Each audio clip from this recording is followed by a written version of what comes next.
And if he testifies still? Before you said you didn't care if Mueller testifies. Let me tell you, he made such a fool out of himself the last time because what people don't report is the letter he had to do to straighten out his testimony, because his testimony was wrong.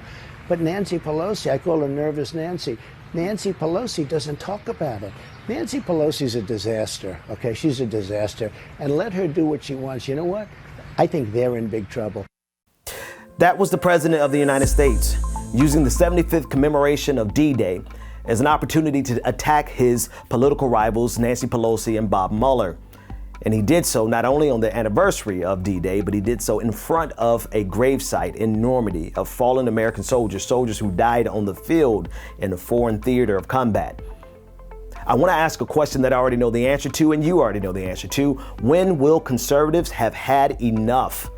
The answer is never, because they are the party of Trump. No matter how much they try to distance themselves from him, if they do not condemn this type of behavior, which they have not done so. This was on Fox News, and there Laura Ingraham sat there smiling, enjoying the commentary from Donald Trump, not thinking for a moment about how that would look or how it would play out. You know why? Because they do not care. Donald Trump is their guy.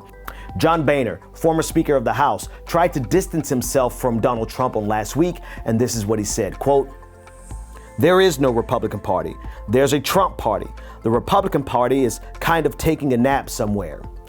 And while that sentiment is good, the reality of it is John Boehner is just as responsible for creating Donald Trump as anyone else.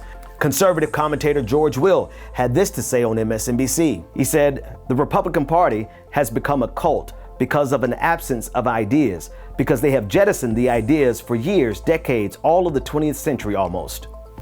I agree, George. The Republican Party is bereft of any substantive ideas, and it's not because they followed Donald Trump, it's because they paved the way for Donald Trump. Donald Trump is here right now today because of all of the decisions and all of the behavior patterns, all of the scorched earth politics of the Republican Party, all of the hyperpartisanship, all of the divisiveness, everything that they've done over the last 30 years has led to Donald Trump, and they will not condemn him because they love what he's doing, even if they don't like the way he's getting it done. They benefit from his policies, so they are going to be okay with him. So we can't refuse to allow them to distance themselves from him, because if they're not willing to condemn him now, then they must 100% own the fact that they have a president who is not only an unkempt, uncouth buffoon, but one who has zero respect for America or Americans or even the soldiers who died on D-Day 75 years ago.